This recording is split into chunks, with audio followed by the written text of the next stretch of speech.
दुनिया में बहुत सी ऐसी चीज़ें हैं जिन पे इंसान ट्रस्ट नहीं करते, लेकिन वो चीज़ें एग्जिस्ट करती हैं। Look at this guys, look at this. कितना शांत माहौल है ये। आसपास का वातावरण कितना शांत है ये। क्या सच में ये इतना शांत रहता भी है या सिर्फ हमारी आंखों का छलावा है? ये रात का अंधेरा बहुत गहरा है, क्योंकि इस रात के अंधेरे में कुछ ऐसा छुपा हुआ है जो हमारी कल्पना से बहुत आगे का है, ये हमारी कल्पना से भी ऊपर का है।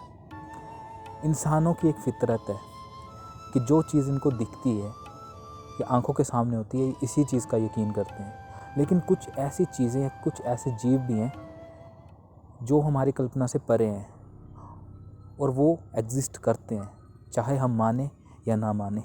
वीडियो में हम कुछ ऐसे रहस्यों के बारे में बात करेंगे। इंसान कहते हैं कि वो एग्जिस्ट नहीं करते, लेकिन एक्चुअली वो एग्जिस्ट करते हैं, और वो कितने ख़तरनाक हैं ये भी आपको बताएंगे।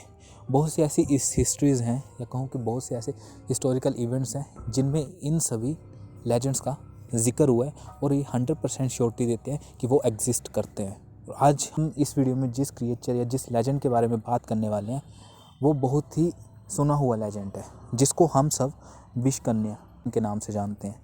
I do lot of researches about विषकन्यास and I found lot of articles about them.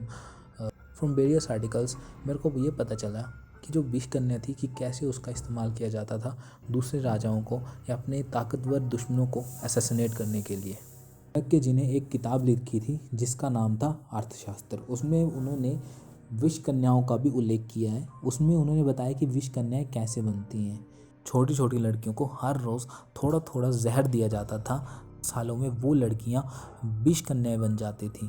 उन पर विष का कोई असर नहीं होता था, लेकिन अगर कोई उनके साथ रिलेशनशिप या उनके साथ टच में आए तो उस पर विष का असर हो जाता था। जब विषकन्याओं को दूसरों को असैसिनेट करने के लिए भेजा जाता था तो वो सामने वाले के साथ संभोग करके या उसके साथ इस करके उसे जहर का प्रभाव छोड़ देती थी, जिससे सामने वाला मर जाता था। और इसी तरह कुछ राजा विषकन्याओं को इस्तेमाल करते थे अपने विरोधी राजाओं को मारने के लिए।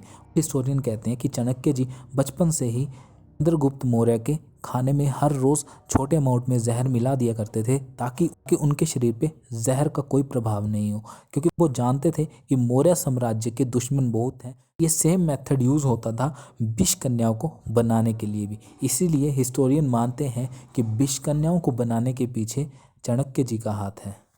आचार्य Chanakya, Kautilya, what makes him special?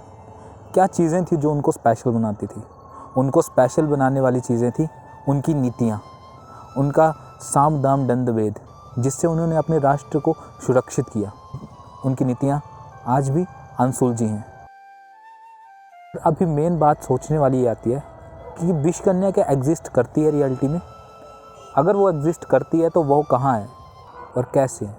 लेकिन कुछ ऐसे प्रूफ्स भी हैं जो बताते हैं कि विषकन्या एग्जिस्ट करती हैं, क्योंकि बहुत सी ऐसी पॉलिटिकल डेथ्स हैं जिनका कारण है पॉइज़न, और उनको पॉइज़न दिया गया है लीडर्स को with a mysterious way, exact the same way. उनको पॉइज़न जैसे, मतलब उन पर पॉइज़न का असर ऐसे हुआ है जैसे विषकन्या असैसिनेट करती है दूसरों को, सेम उसी तरीके से उन लीडर्स पे भी जहर का असर हुआ है। तो अभी कहाँ है विषकन्या? May be they are live in the secret society. May be एक दिन ये मिस्ट्री ज़रूर सॉल्व होगी। For more stories like this, subscribe OTT.